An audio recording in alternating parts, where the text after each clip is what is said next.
Hi guys! Welcome back to my channel, Teen here, and today's video, this is an update about this slimming tablets. Nabili ko siya sa Lazada for only 999. Dalawa siyang box.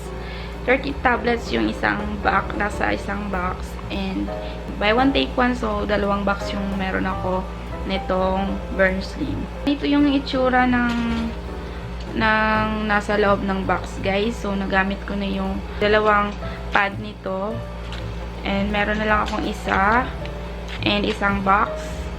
About naman sa tablet, kulay brown siya, guys. Hindi nyo kasi makita, so I think papakita ko na lang siya sa part 2 ng ating review.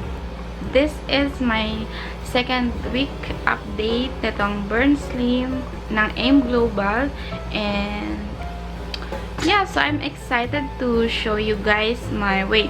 Nag-start ako nito noong April 1, 2017. And yun nga, guys, nag-start ako na ang weight ko ay nasa 66 kilogram after no Slimina weight loss capsule. Sa mga nagtatanong kung effective nga ang Slimina weight loss capsule, yes guys, napaka-effective ng Slimina weight loss capsule.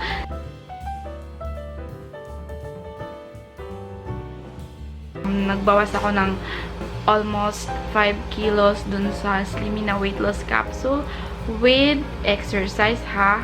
Alternate lang ako nag-exercise, and half price lang, busog na ako niyan. Okay, so about naman dito sa Burn Slim, guys.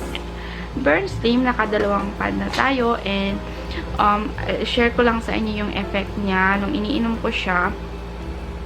Hindi siya masyadong hindi siya masyadong matapang, unlike dun sa Slimina, kasi ito nakaka 1 cup rice ako, unlike dun sa Slimina half price, busog na ako. About naman dito, 1 cup rice lang, so yun, maintain ko yun every single meal.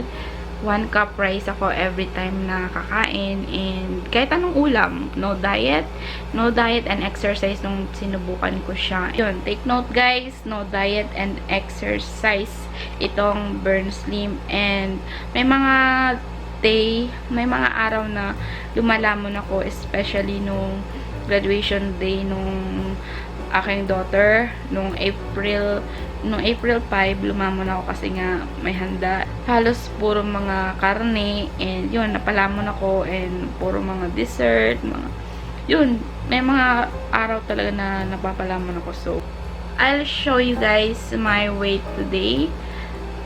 So, let's go. Papakita ko sa inyo yung weight ko from April 1 to April 15, 2017. I'll show you my weight, guys, after second week ng ating slimming tablet journey ng AIM Global Burn Slim. Ganito yung setup natin. Ayan. So, I'll make sure na mag-weight ako, hindi ko siya mahahawakan. Hindi ko mahahawakan yung camera kasi yung weight ng camera makakasama pa sa ating weighing scale. Just to show you the setup ng ating weighing scale. Ito siya. Naka-zero siya. Naka-zero siya, guys. Then, ayan, ililipat ko yung camera dito. Dito sa mga tripod ng may ring light.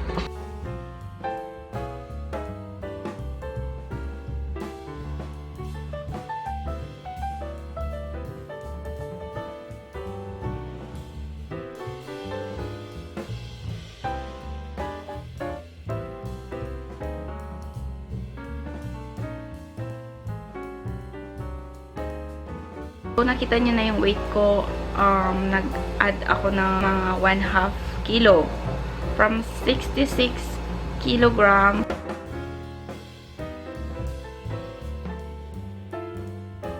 naging 66.5. So, yung pag-weight natin, hindi ko yun inedit, as in makikita nyo na kung paano ako nag-weight, okay? Pinakita ko sa inyo kung paano ko siya sinet up from 0 to 66.5. So, yun, walang daya yun guys ha.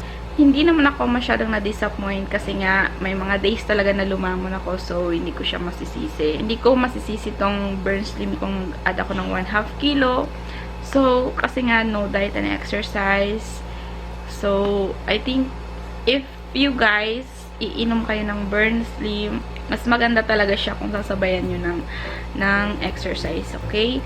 After second week of taking this slimming tablet, nag-add pa rin ako ng 1/2 kilo. And, yeah, I'm just a little bit disappointed kasi nga, in-expect ko na mag-lose weight ako ng kahit konti lang kasi nga, no diet and exercise guys ha. At, yun.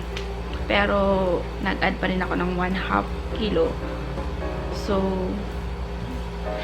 but, meron pa akong isang box nito guys. So, let's try it. Hanggang gawin nating 30 days.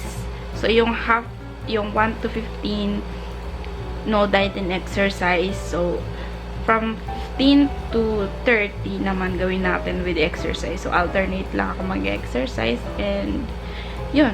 Yun lang yung babaguhin natin para ma-check natin kung mag-lose weight ako. Pero guys ha, nag-add ako ng 1/2 kilo which is hindi ko nagustuhan. Okay? Pero murang-mura lang naman siya. So, hindi naman ako na-disappoint ng masyado kasi nga it's 999 pesos dalawang box. But, yun lang. Nag-expect lang ako na maglo-lose weight ako although hindi ako nag-diet and no diet and exercise. Masasabi ko lang guys, kapag umiinom talaga kayo ng mga slimming product, mas maganda talaga na sinasabayin siya ng exercise. Para naman yung ginastos nyo hindi siya masayang. Okay? So, babalik ako guys after 15 days para makompleto natin yung 30 days na review natin ng burn slim at tingnan natin kung ano yung magiging effect, and doon ko ibibigay yung final feedback ko about the product ng Wither Burn Slim Body Under Right Nutrition Slim Burn Slim ng AIM Global. Okay, considering guys na kapag nabasa nyo yung mga feedback, mga reviews nito sa Lazada, mapapabili talaga kayo. Kaya nga napabili ako kasi ngayon maraming nag-post doon ng mga good reviews about this product talaga. So, yun, kaya ako napabili. Pero I will give this product a chance. Yun, bigyan natin ng chance. 15 days with exercise. Alternate lang. Mga 3 times a week pwede na yun. Okay? So, that's it guys. I'll see you again after 30 days.